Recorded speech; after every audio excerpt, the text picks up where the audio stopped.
हरे कृष्णा राधे राधे। मेरे YouTube channel कथा रस में आपका स्वागत है। आज मैं आपको मंगलवार व्रत की कथा सुनाने जा रही हूँ। एक समय की बात है, एक ब्राह्मण दंपति की कोई संतान नहीं थी, जिस कारण वह बेहद दुखी रहते थे। एक समय ब्राह्मण वन में हनुमान जी की पूजा के लिए चला गया। वहां उसने पूजा के साथ महावीर जी से एक पुत्र की कामना की। घर पर उसकी स्त्री भी पुत्र की प्राप्ति के लिए मंगलवार का व्रत करती थी। वह मंगलवार के दिन व्रत के अंत में हनुमान जी को भोग लगाकर ही भोजन करती थी।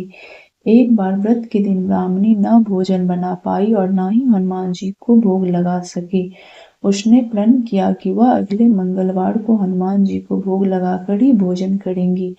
वह भूखी प्यासी 6 दिन तक पड़ी रही। मंगलवार के दिन वह बेहोश हो गई। हनुमान जी उसकी निष्ठा और लगन को देखकर प्रसन्न हुए। उन्होंने आशीर्वाद स्वरूप ब्राह्मणी को एक पुत्र दिया और कहा कि यह तुम्हारी बहुत सेवा करेगा। बालक को पाकर ब्राह्मणी अति प्रसन्न हुई। उसने बालक का नाम मंगल रखा। कुछ समय उपरांत जब ब्राह्मण घर आया तो बालक को देख पूछा कि यह कौन है। पत्नी बोली कि मंगलवार व्रत से प्रसन्न होकर हनुमान जी ने उसे यह बालक दिया है। ब्राह्मण को अपनी पत्नी की बात पर विश्वास नहीं हुआ। एक दिन मौका देख ब्राह्मण ने बालक को कुएं में गिरा दिया।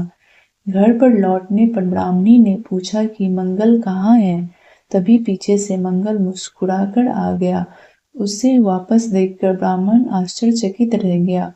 रात को हनुमान जी उसे सपने में दर्शन दिए और बताया कि यह पुत्र उसे उन्होंने ही दिया है। ब्राह्मण सत्य जानकर बहुत खुश हुआ। इसके बाद ब्राह्मण दंपति प्रत्येक मंगलवार को व्रत रखने लगे।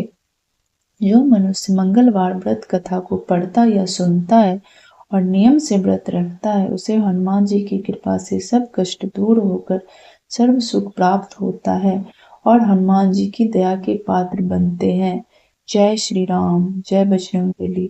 अगर आपको यह कथा अच्छी लगी हो तो आप मेरे YouTube चैनल को सब्सक्राइब करें और लाइक करें।